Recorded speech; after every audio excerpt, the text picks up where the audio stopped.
Hi, Irene Fehr with another installment of a mini masterclass. Now, if you've been watching the previous two videos, we've talked about how to know what you want. And I've shared with you two practices about helping you tune into your body and using it as a vehicle to know, to really feel what is it that you want. And I've also shared with you a way to learn to trust your intuition and know that what you are getting from your body, that the signs and the signals is what is right for you. In today's training, we are talking about feeding and fueling your desire so that you can have more confidence to know what you want. Now, here's an important thing to know about desire.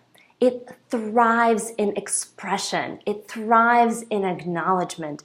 It thrives in being able to get out there into the world to be seen. Now, what do I mean by that? I mean, it thrives in your asking for what you want.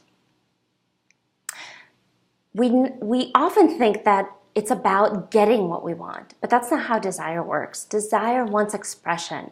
It is energy. It is creative energy. And just like creative energy that artists have, it needs expression and it needs to be seen and heard and felt, most importantly by you.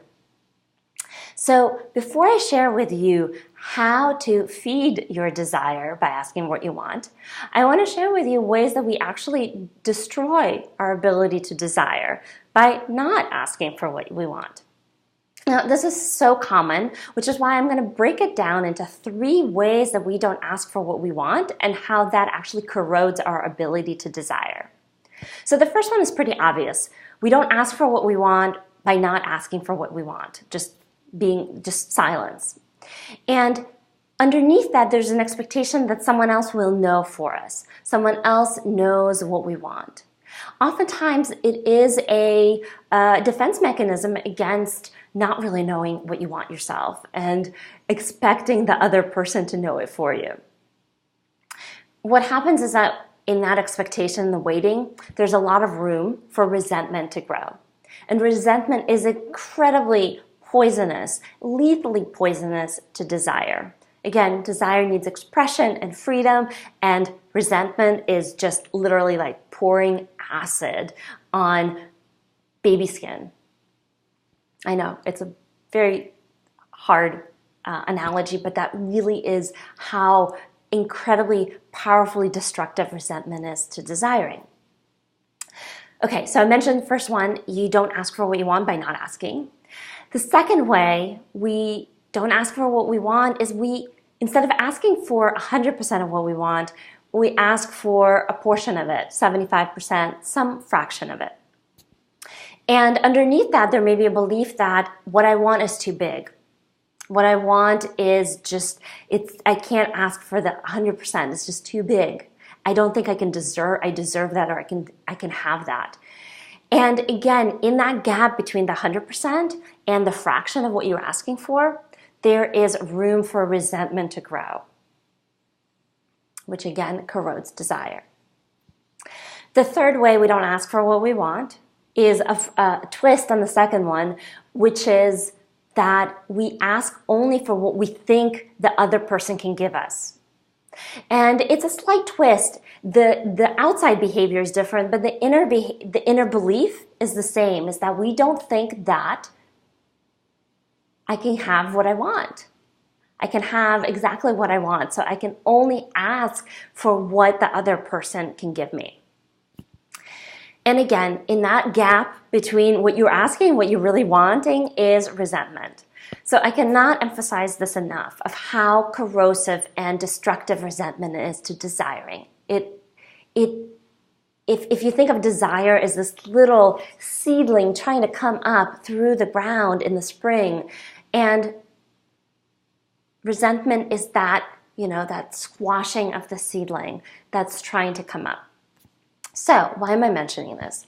It's really important to start noticing where is that gap that is happening between what you're asking for, or maybe not asking at all, and what is it that you really want.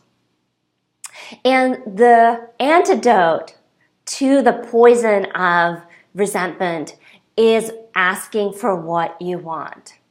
I know it seems simple, but this is one of the hardest things. And this is something that I spend a lot of time with my clients, helping them untangle these beliefs and behaviors that they have developed over time, a lot of it as protective mechanisms to survive in our life.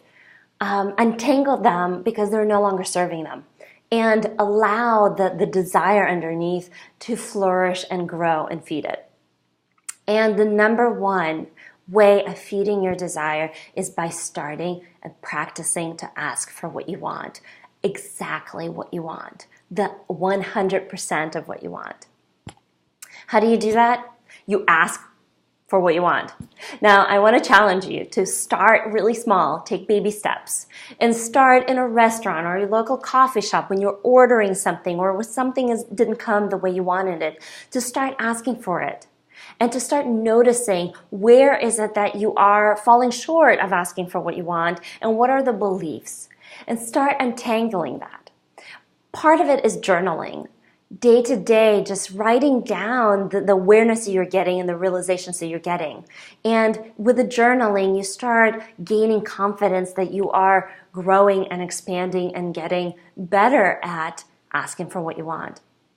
And then notice how your confidence is growing as a result. So that's the third training of this series about how to know what you want and how to get really confident about your desires. So tap into your body, trust that you know the answers for yourself, and ask for what you want. Now, I'd love to hear from you. I'd love to hear your comments and questions, so please comment in the comments section below this video. I'll be there to answer questions, and I am also there to offer you deeper help in helping you find out what you want and helping you build the confidence to ask for it. With that, I will see you again soon.